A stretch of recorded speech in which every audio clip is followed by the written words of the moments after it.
இந்த அறப்போர் இயக்கம் முன்னெடுத்திருக்கக்கூடிய என் ஓட்டு விற்பனைக்கல்ல அப்படிங்கிற பிரச்சாரத்தை வந்து நீங்கள் கடந்த ஒரு வருஷமாக பண்ணிட்டு இருக்கீங்க. எதனால் நீங்கள் இதை பண்ணணும்னு நீங்கள் நினைக்கிறீங்க? இப்போ எங்கள் ஊரில் பார்த்தீங்கன்னா, நான் தனியாக சம்பாதிக்கிறேன், உழைக்கிறேன். ஸோ ஒரு நல்ல நிலைமையில் இருக்கிறேன். ஸோ இது மாதிரி நான் மற்ற என்னோட சொந்தக்காரங்களோ இல்லை எங்கள் ஊருக்காரங்களையோ நான் பார்க்கும்போது அவங்களும் என்ன மாதிரி ஒரு நல்ல நிலைமையில் இருக்கணும் அப்படின்னு நினைக்கிறேன்.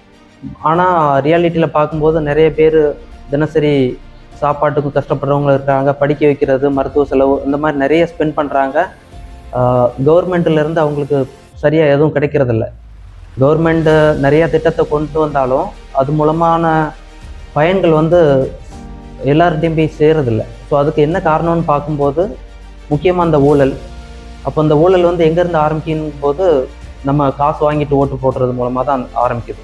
ஸோ அந்த நேரத்தில் அறப்போர் இயக்கத்தில் நான் பார்க்கும்போது இந்த முக்கியமான ஒரு பிரச்சாரத்தை அவங்க தொடங்கியிருந்தாங்க. ஸோ அதனால் கண்டிப்பாக நம்மளோட பங்கு கண்டிப்பாக இதில் இருக்கணும்னு நினச்சேன். அதனால் நான் எனக்கு கிடைக்கக்கூடிய வாரத்தில் ஒரு நாளோ 2 நாளோ இல்லை ஒரு 4 மணி நேரமோ ஸோ நான் அதில் கண்டிப்பாக கொடுத்து நம்ம மக்களுக்கு விழிப்புணர்வு கொடுக்கணும் அப்படின்னு மனசில் உறுதி எடுத்துக்கொண்டு அதை நான் பண்ணிட்டு இருக்கேன்.